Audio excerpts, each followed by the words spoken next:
Tariffs are about making America rich again and making America great again, and it's happening, and it will happen rather quickly. There'll be a little disturbance, but we're okay with that. It won't be much.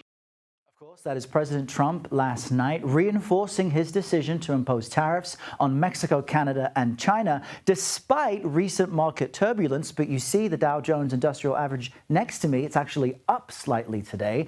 Those three nations responded with reciprocal tariffs on U.S. goods. And last night, President Trump vowed, quote, "Whatever they tax us, we will tax them," end quote, and promised more reciprocal tariffs to come next month. So what does this all mean? Let's bring in CBS News business analyst Jill Schlesinger, who is here with me in Studio 55 in living color. Jill, great to see you.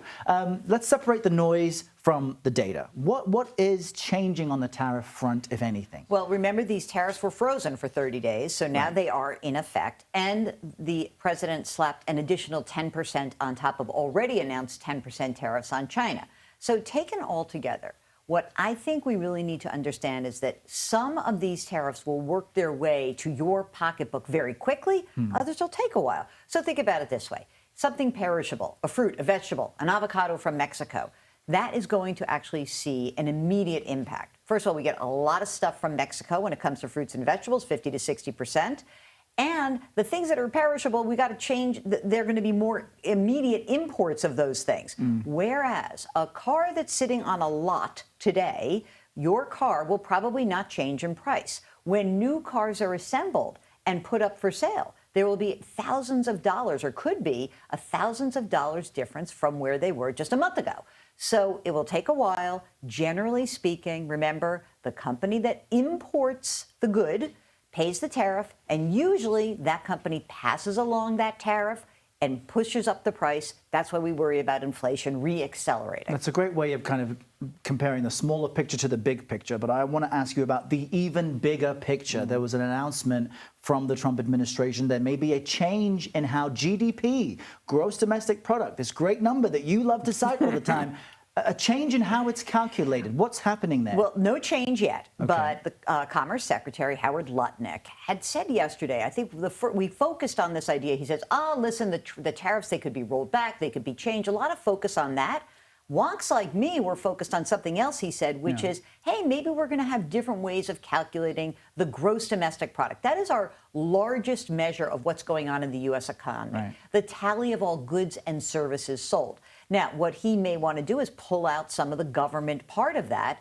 And government spending accounts for 15, 16, 17% of all spending. So this would be actually a very big change. So economists are focused. They're very worried that any changes that we get to the way that data are released would impact how people might be feeling on the ground. Hey, if the government says the economy's doing okay, and yet I feel like things are costing more, or my friend got laid off, that would be a very, almost like a crazy-making experience for anybody living on the ground. So we're going to watch that. I think that could actually have a very interesting impact on how all economists approach what this next phase of the Trump administration looks like. And can you just help us understand the logic of pulling out what the government spends? Why even do that? You know, I think it's a very, I don't know what the why is, because I think that there's always this feeling that when your person is not in office, your team is not in office, that there's something going on with the numbers. What we do know is civil servants who run the data for the Labor Department and for all these government agencies,